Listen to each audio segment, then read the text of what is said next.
at some point in American history, Black people have been denied access to almost every single one of the things that America considers itself to be a beacon of hope for, right? Like those ideals that America holds. At some point, Black people have been excluded from those ideals.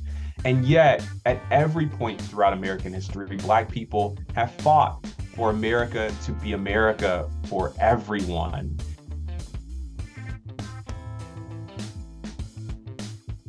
My name is Garrison Hayes. I am a content creator, a filmmaker, storyteller. My content mostly focuses on history and race and understanding how the past really affects our present. And what I hope is that it helps us build a better future. One of the really kind of like encouraging parts of being a content creator is that you get feedback at scale. In some ways, it can be a little discouraging, right? Like you can get a ton of negative feedback, sure.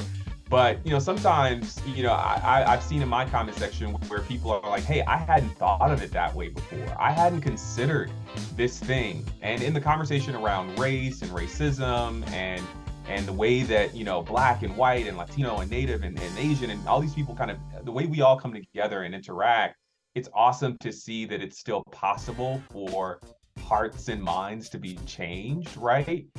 It's encouraging. It's part of why I do what I do, and even 1,000 negative comments might come in, but that one comment of someone saying like, hey, I hadn't considered it that way, and I hadn't heard it that way, or the way you articulated it was really clear and helpful for me. Those things encourage me to keep going.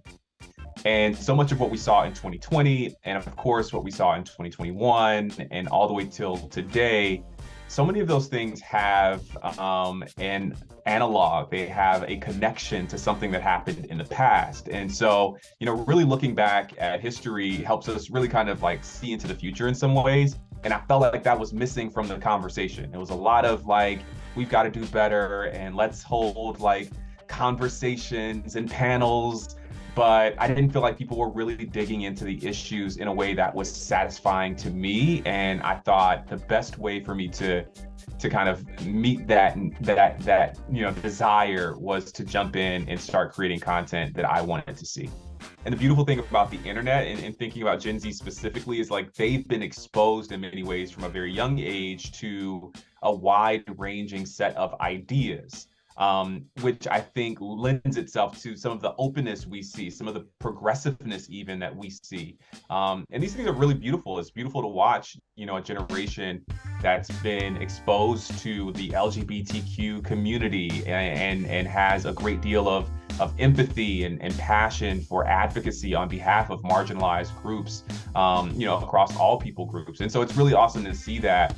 And in many ways, I think I don't believe that people are incapable of changing, but so much of it is that, by the time you're 25, 35, 45, your ideas and priorities and direction is often so set in stone that you don't have that agility to switch directions and understand the world in a new way.